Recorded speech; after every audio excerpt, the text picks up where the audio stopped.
When we become parents, we're introduced to 20+ years of difficult decisions. We make choices like whether or not to breastfeed, whether to let our kids watch TV, and if so, how much.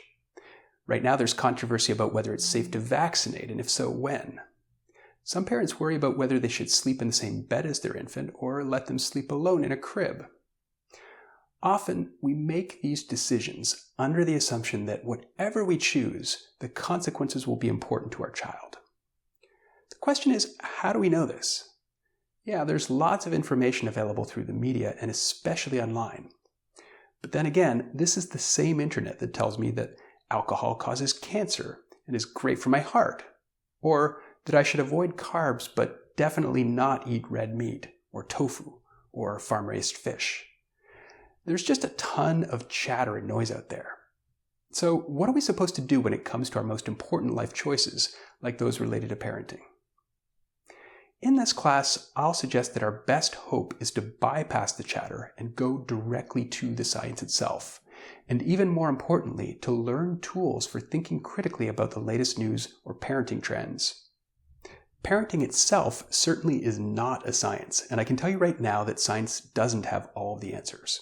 However, there are 3 big reasons why I think science may still be the best source we have for informing our parenting choices.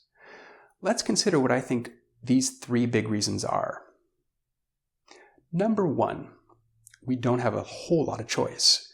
Most of us are inundated with reports of scientific facts about parenting choices from nearly every imaginable angle, not just TV and the internet, but also random people like teachers or grandparents or Hollywood celebrities, who for some reason believe that they are the authorities on parenting science.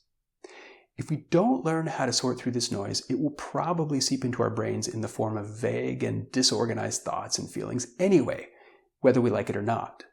This is especially dangerous because the factoids that are most likely to bubble up into our Facebook feed or into the press get this attention precisely because they're surprising, at odds with what many scientists believe, or are contrary to what we find most intuitive. For each of these reasons, we need to learn to think critically about hot new facts and trends. Reason number 2 to pay attention to science. We make choices all the time, normally based on some kind of combination of facts and personal values. Many choices we make because we believe they'll have some kind of positive impact on our kids, but what if it turned out that we were wrong and that our choices were actually hurting our kids? Or what if it turned out that most of the choices had no real significance at all? That our kids would turn out the same whatever choices we made? The bottom line is that if we're going to make choices based on some kind of belief in cause and effect, it probably makes sense to know what those causes and effects actually are. Finally, reason number 3, the truth will set us free. Although many parenting practices have important consequences for kids, many choices may not have as big an effect as we think. In this class, I hope to convince you that although your role in your child's life is huge, many of your individual decisions may actually matter a lot less than you'd ever suspect. We'll try to work through which choices likely matter a lot and which probably matter less, and how to identify which is which.